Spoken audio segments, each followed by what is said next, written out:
You might not realize this, but actually, all of us in all of our ancestral history have a witch or multiple witches. Because what is witch? Witch is an intuitive person, a healer, a someone who is a bridge to the beyond, a medicine person, a shaman.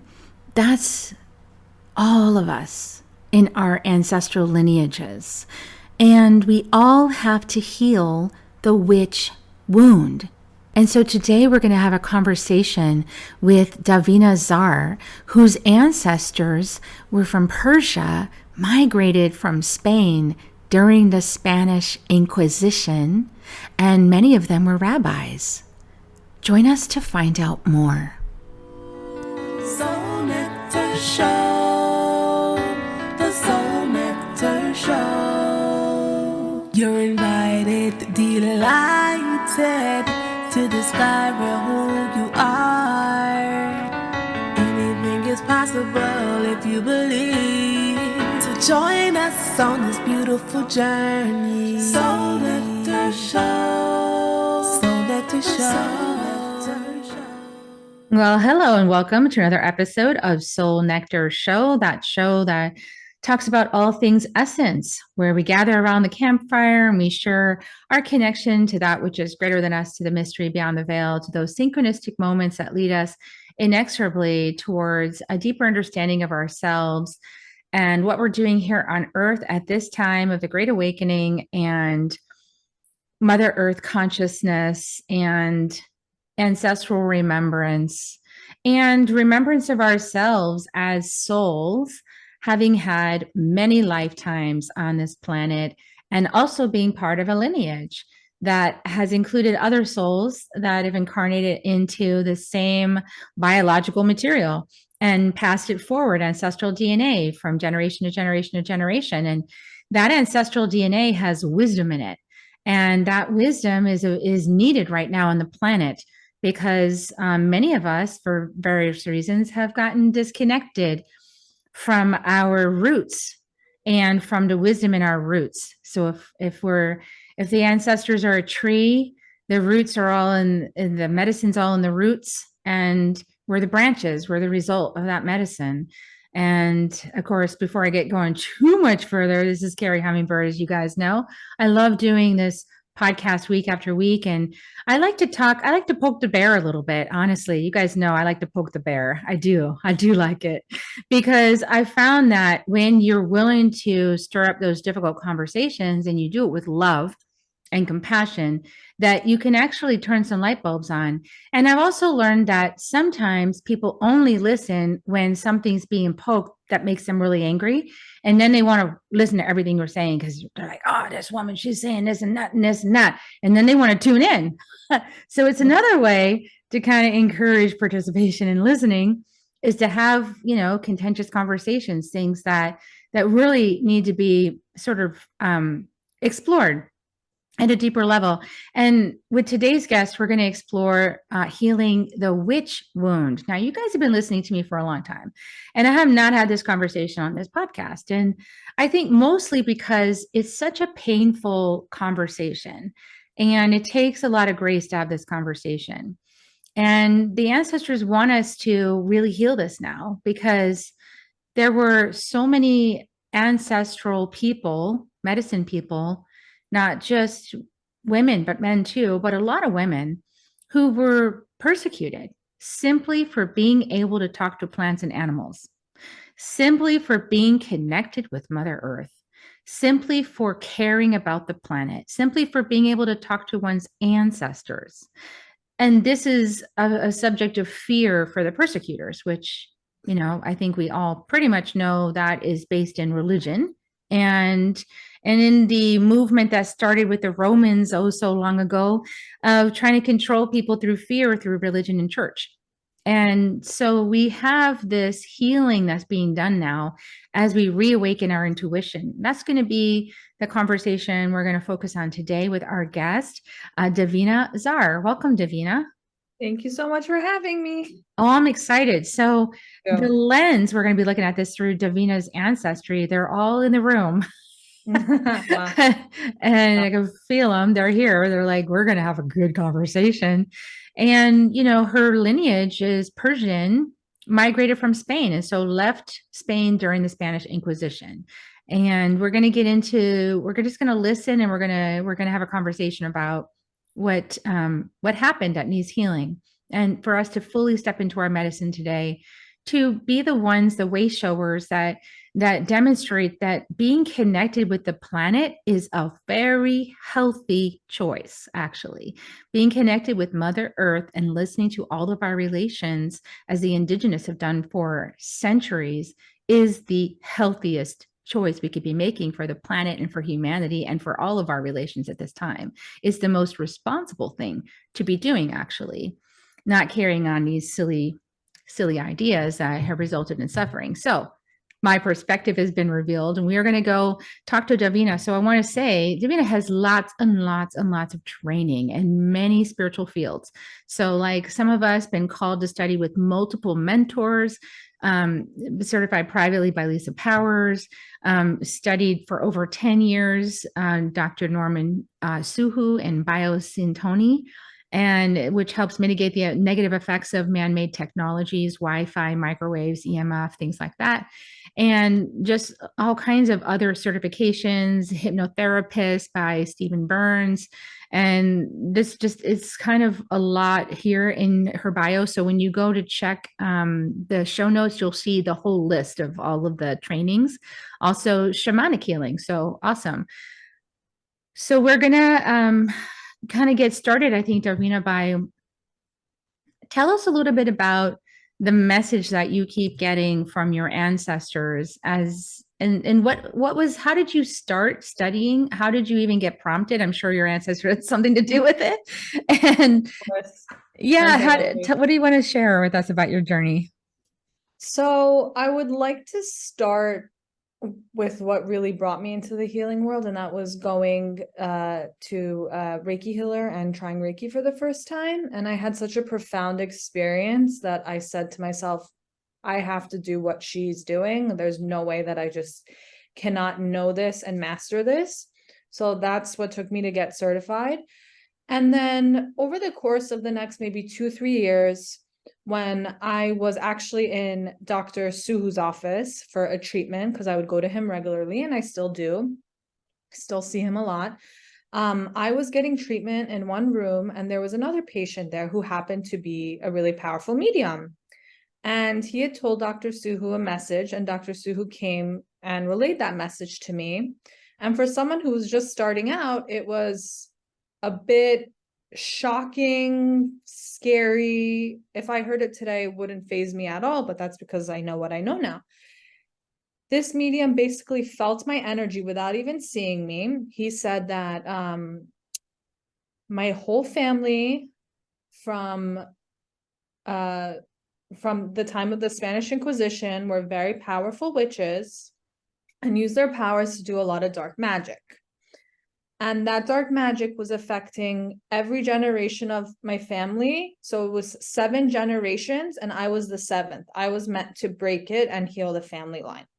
So he said that if I don't heal this line, there'll be a lot of danger and a lot of death and a lot of trouble and turmoil for my family, and that I had to fix it. So I heard this from Dr. Suhu, which was a bit surprising because he's never ever spoken anything dark like that. And I thought to myself, how could this man who's never seen me just feel my energy and say such a thing? It's impossible. So I shrugged him off as just, he's just, sorry, he's not well. That's what I thought at the time. He's not okay. A little while later, I'm actually talking to a relative of mine, a cousin, and he's very into genealogy, and he shared our family tree with me. And as he's sharing the family tree, he's going back in time to, I would say, about 6-7 generations before him. And he told me that we have a lot of rabbis in the family, and that's why that last name is our last name, because back in Iran, whatever your profession was, that was your last name. So I didn't know that. So I took that information and I just like marinated with it. And I thought to myself, like, that's interesting. And it wasn't until I found like my main mentors and teachers who actually said the same thing to me, detail by detail, how my family line basically had a dark entity attached to it. And there was a lot of financial loss and sickness and so on and so forth because of this, because of what my ancestors did in the past. So I took it upon myself to do the work for me and heal the family line. And after that, we uncovered a lot of, I guess, not just secrets, but issues within the family that we were able to fix. And there is nothing that I'm so thankful for the fact that I had certain people in my life show me and give me this information, and I came to it on my own, which I think is really important, because for someone just starting out in their journey of spirituality, if multiple people you've never met before come and tell you something like this, it's just red flag after red flag. Like, why would you believe them? A rational person would not believe them.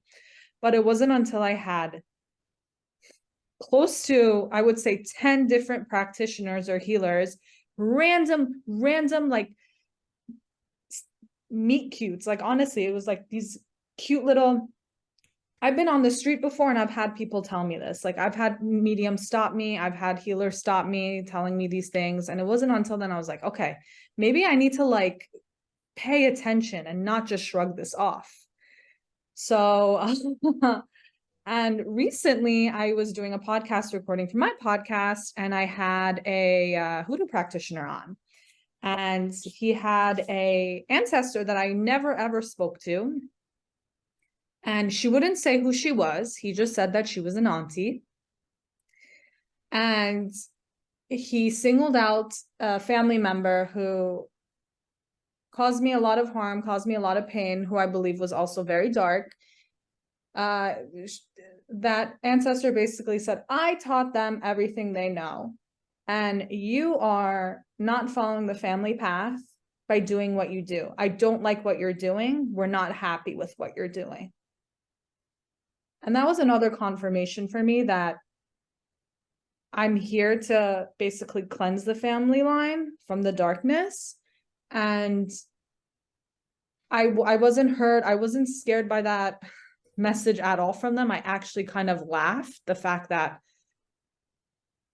this ancestor is upset with me for, I guess, undoing all the pain that they put on the family. Like, that it's done with me. It's done with me, and I don't have to go back to that. So that was also just like very, very, it was a relief for me to hear that as well. And, you know, I shared it with my family, and just everything just clicked at the end. It was powerful. And yeah, that's really, that's really, yeah. So, I mean, this is one of the reasons also why in this podcast, I've mostly focused on my training as shamanic healing, right? As because there's many, of course, there's in all lineages. I don't care whether you look, whatever religion you look at, whatever spiritual discipline, whatever practice you look at, right? You can always use the tools and practices for good or for not so good, right? For collective, highest good, or for personal gain. And when we use it for personal gain, it turns into sorcery. And when we use it for the collective good, for the highest, and we surrender ourselves, we're using it in the highest way. Exactly. And this is all part of our soul's curriculum, is how we learn, because the only way we learn is by experiencing. You could tell somebody, don't do that, this is going to be the result. And they will probably look at you and go, yeah, right, whatever. Because if they're in that state of mind, they're not listening. No. And then they're going to do it anyway. And then later on, they'll go, oh, okay, now that I've experienced that for a whole lifetime, I kind of understand now. Yes. And in coming together and healing all these things, because the witch wound. So what you've described is the witch wound in terms of, yeah, there was some dark stuff going on in my family line. It was a misuse of power. And I'm here cleaning up some of that misuse of power, is what I'm hearing you say. Yes. And there's also the witch wound of people doing nothing wrong, but being persecuted, right? And that's because we can't just take it and say, everybody who does this is evil. Right. No, that's not true. It's how we meet the medicine. It's how we meet the power, that it gives us. It's what we choose to do with that power. And I've actually heard somebody say, I've heard this distinction before, that it's about the choice between having power and operating from power or operating from love. Ooh, yes, that's great. I totally agree with that. That's profound. So in feeling in your ancestor, and there's no judgment, right? Because we all have to learn our lessons. Yes. We all get to learn by experiencing it from the inside out, what it feels like. And in a way, because you share DNA with all your ancestors, they are getting to now experience what it feels like to practice what you're doing with your spirituality with the goal of love. And that can create some, because some ancestors can use these, have learned how to use these traditions and practices to kind of stay disembodied on earth. Yeah. Yes. And, but the problem is that the longer you stay disembodied on earth without going beyond the veil again, darker and darker and darker and darker. But it's kind of like the frog in boiling water. You don't know that you got so dark. That's interesting. Right. Like you might have started off feeling powerless in your life because there was these Romans and there was this Christian crusade, and anybody who didn't follow what they said was going to be killed. And it's a very terrifying time. And so your reasons for practicing a little bit of a darker magic might have been out of self-protection. How does that land for you and your ancestors? I agree with that point because so I'm Jewish, and during the Spanish Inquisition, people were being murdered or you had to be sent out for practicing Judaism. So I believe a lot of things, I'm going to play a little devil's advocate here. I think a lot of things that my ancestors had to do during that time that could be constituted as black magic were ways to survive, get their things together to be able to flee. Maybe they had to do things to put food on the table, feed the family. So I also think about that. I don't know. I know some specifics, but I don't know everything. And I obviously will never know everything. But I'd like to believe that there was some good there. I don't necessarily see everybody in that line as negative per se. I feel like there's a lot of desperation and a lot of fear, being kicked out of your homeland. And the thing is, I also feel very connected to Spain when I was there. I remember that I felt like I was coming home again. And I remember actually talking to another family member about we had similar itineraries for our Spain trips. And I told him, I said, when I went to Toledo, the Jewish quarter, I felt deja vu. And I took a picture of a specific angle of the quarter and I showed it to him and he was shocked. And I'm like, why are you so shocked? He goes, I have the same photo and I took it because I felt the same way. So in my mind, that was like, we obviously probably shared a past life. We were remembering being there and living there. And it wasn't until maybe a few years later that when that other family member did that family tree, we found out that we lived in Toledo. My ancestors did live in Toledo. So that was like goosebump time. Right? That was what's so interesting is that when you think about the Middle East, it has been a war.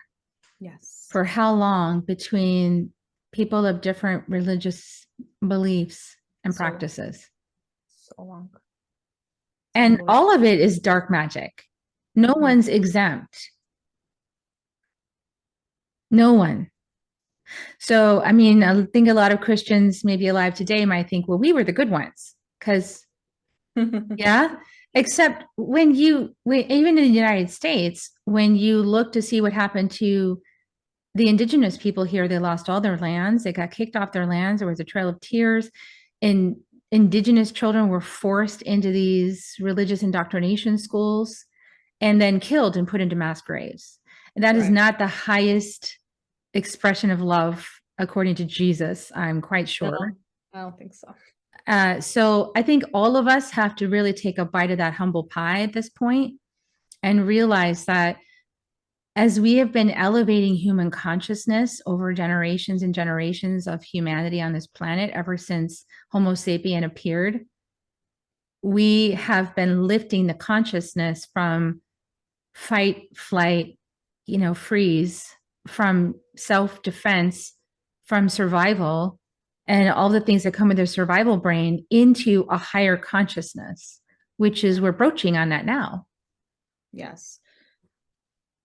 And can I just mention the fact about higher consciousness? I feel as if ever since I moved to Florida and spent a lot of time in the Brickell downtown area, and I've been seeing people not operating in their higher consciousness at all. It's very low vibrational.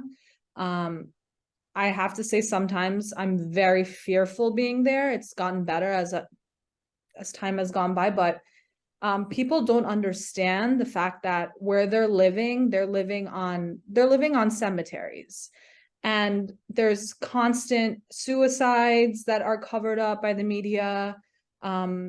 People are just dealing with a lot of mental health issues and no one's asking why. So I really want there to be I want people to be educated of where they're living and the importance of living somewhere that's like high vibrational. I know at times it's very hard with everybody's budgets, but even implementing like little things here or there. I'll give an example. Where I am, some of the feng shui wise, it's not the best, the layout of the house. I had Dr. Suhu come and do house acupuncture when he was in town here to fix the energy of the house. So I want like people to really just find these little ways that don't have to be so expensive to increase vibrations in their homes, because that can really affect everything in their lives. Like if you're not living somewhere that's high vibrational, like how can you expect to be doing well at work, having good relationships, being mentally healthy? It's just a great point about that. Yeah. And, and all of our ancestors live beyond the veil. And so this is another thing I think people don't understand, is that when people die in trauma, or when they die trying to keep their identities intact through some kind of magic, it gets darker and darker and darker because they're not sort of replenishing themselves in the light. But when you die and you go to the light, what happens is that you can come back around as a spirit guide. Yes. So part of what keeps people from doing that is these kind of ancient grudges. So you see it playing out over and over again on the world stage in these areas of the world where people just can't seem to stop fighting over it. It's like it's been going on forever, right? Why is that? It's because the ancestors are in your body. They're in your ancestral DNA. They haven't forgiven it. And there's still, some of them are still disembodied spirits that are wandering around the land. Right. Sort of trying to stir up more of that same thing to try to win finally. Exactly. So what if we stop trying to win? And what if we just choose to heal and set our future generations free from a planet of war and despair and struggle? Agreed. It starts with education. And it also starts with energy, right? Energy. Yeah. Like if you were I'm going to tell you a little story about what I did one day in ayahuasca ceremony. Ooh. I got this insight in the West, because the West for me is a direction where everything clears. Like the West comes along and says, what do you need? Like garbage collector, what do you need to get rid of? Put it all in here and I'm going to take it. And I got this insight to reach out to my ancestors and say, what do you need to forgive? Because you can't forgive it while you're disembodied.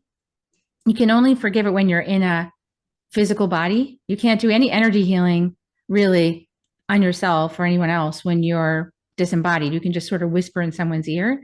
But I will offer up my ancestral DNA in this moment for you to heal and forgive and release it.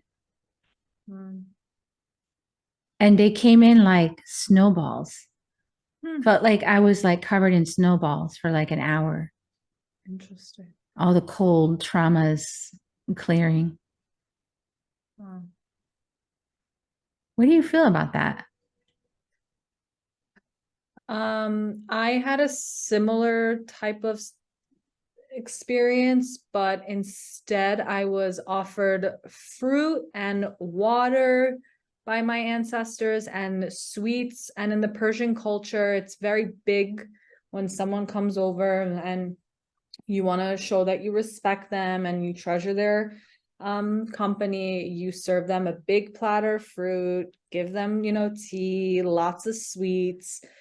And when I received that, I got that as an apology for someone's behavior towards me. And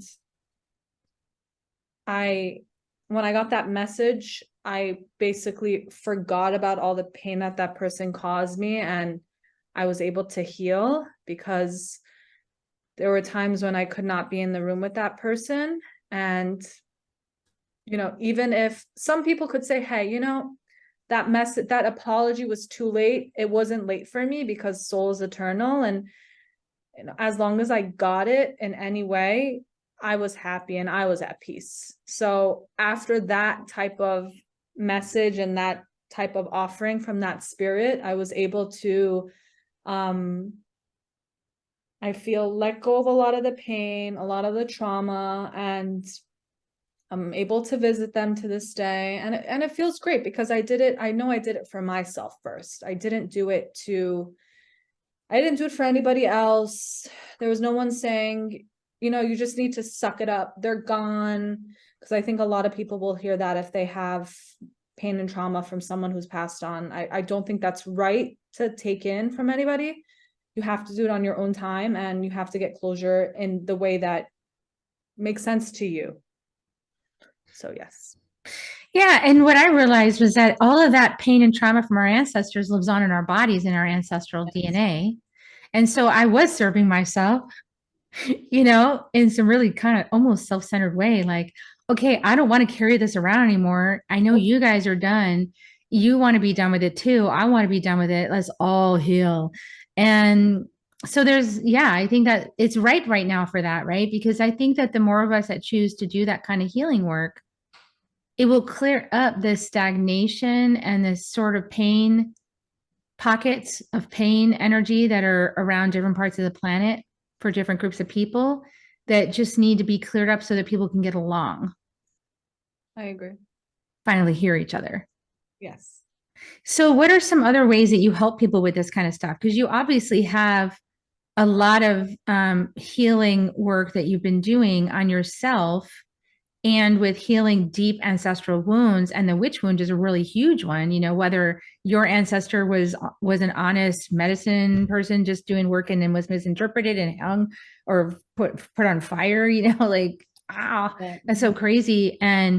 Or was indigenous and got indoctrinated or killed for not being indoctrinated, or was actually misusing some of the power because of protection needs or scarcity or fear.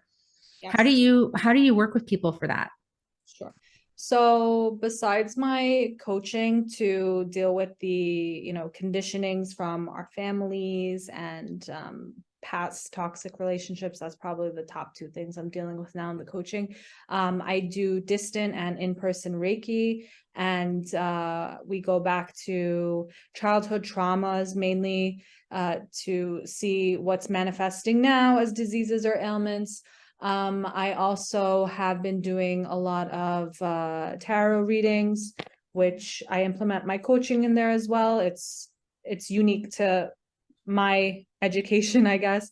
And I have been coaching a lot of people through what I've gone through. I feel like I now have a lot of experience to help clear ancestral trauma. So I do a lot of family cleansings, and I'm also doing a lot of in-person home and office cleanings because unfortunately, I've seen a lot of different people in companies and businesses that are suffering from different health ailments that they cannot figure out what is going on. And so I go and I clear the space. And what I've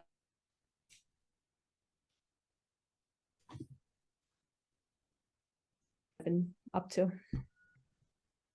Okay, so when you go to clear the space, what are you finding in the spaces that you're clearing? So I usually, now that being in Florida, I found that majority of the clearings that I'm doing, I found out that the companies are built on where bodies are buried, fortunately. So I actually have somebody come in to help me with that because I'm not too proud to say there's a lot I obviously still don't know, and I love to have someone else there to help guide me, and we like to work off each other. So if there's anything I'm not catching, they're catching, and vice versa.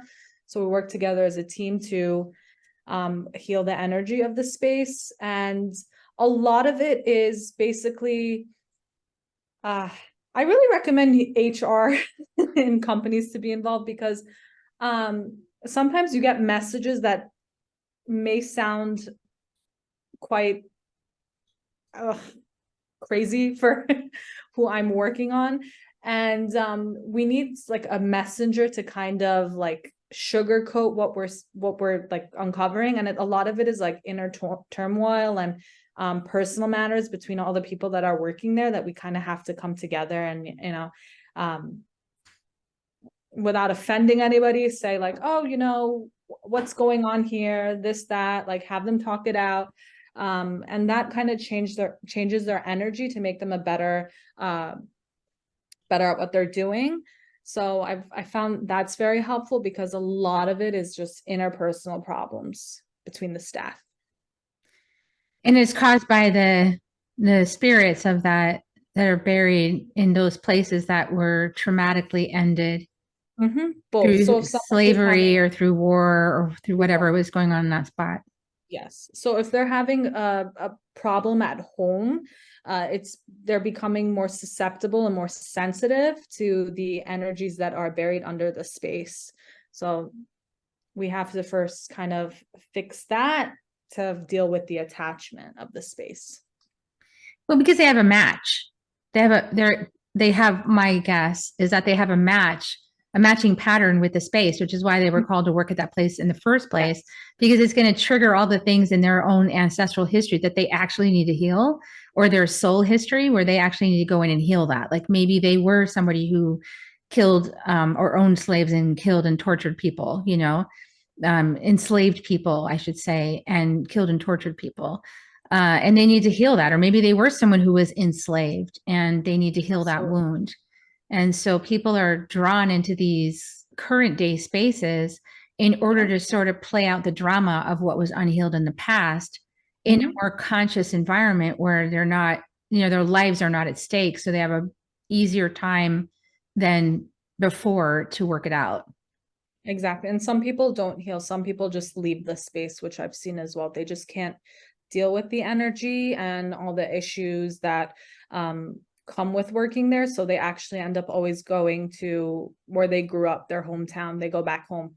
But doesn't this kind of explain, because I have this question often where sometimes I'm so amazed that in this current day and age, with everything that's available on the internet to heal yourself and to become self-aware, that there's these people that are sort of Neanderthalish, you know, that are still clinging to these really hateful ways, but thinking really superiorly about themselves. It's shocking that they still think that way. And but then this adds another layer of like, but they could be really being tampered with by darker energies, or ancestral spirits that have been away from the light for too long and filling their head with a whole bunch of hateful stuff from their past. Yep. And the people today are so ignorant about how to manage their own space and cleanse their auric field and discern what's mine, what's something else coming through. They're so ignorant about that that they think that the voice in their head is them. Thank you. And it's not actually No. you. It's just you don't know how to access your own intuitive voice.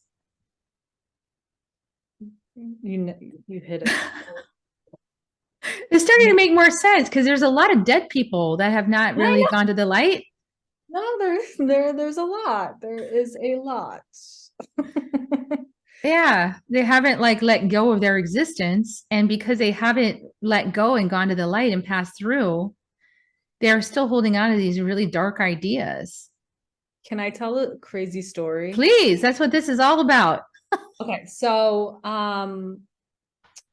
this family member that I was talking about, they had passed away about 2 years ago. And now that I'm living in Florida and my hometown is New York, I wasn't able to attend the anniversary of their death. And that's very big in Judaism to go and honor them. So I was in New York earlier, before the anniversary, like a week or two earlier.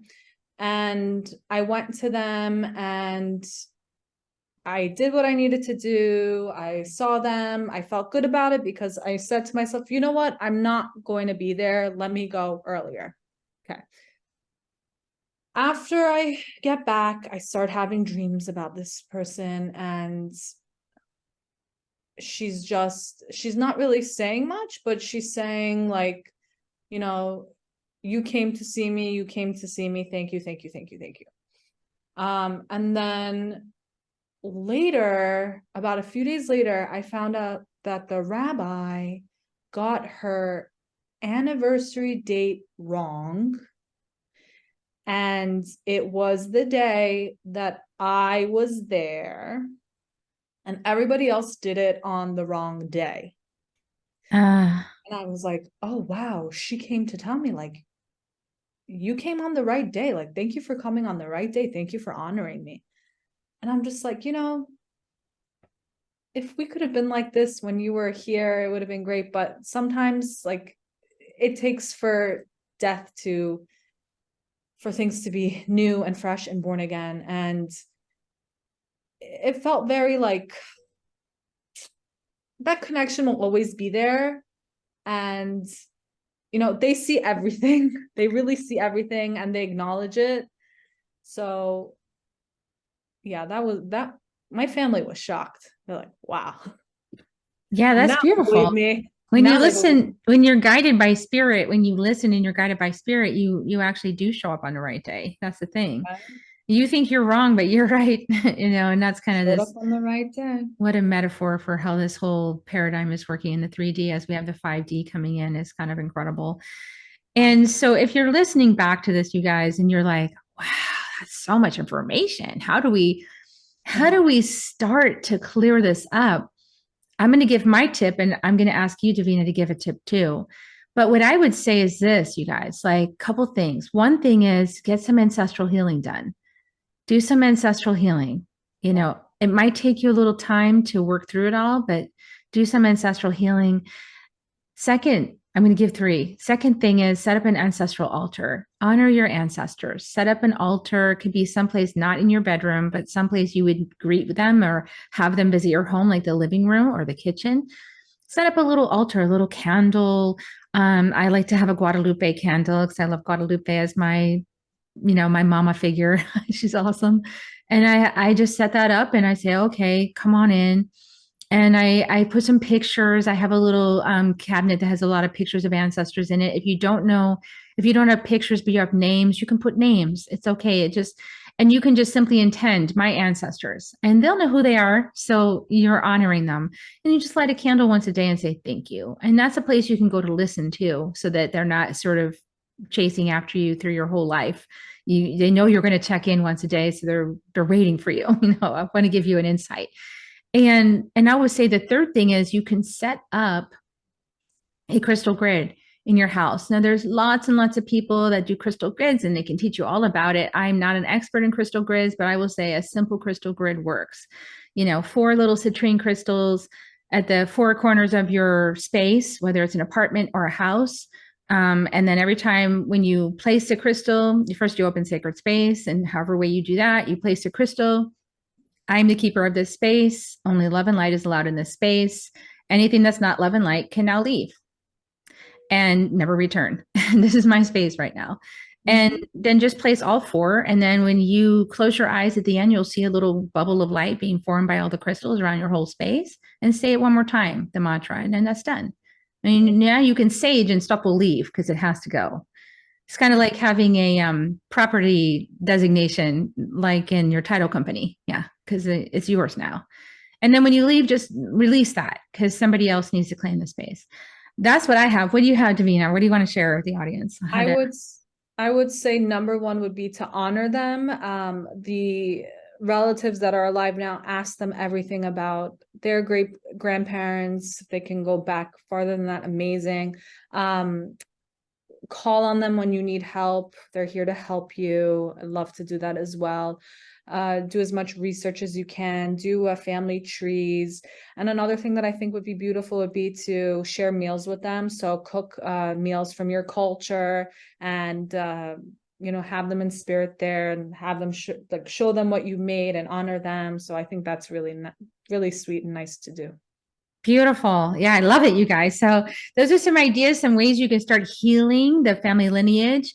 And all of us have had witches in our family lineage, and every single culture around the whole world, we've all had the witch thing.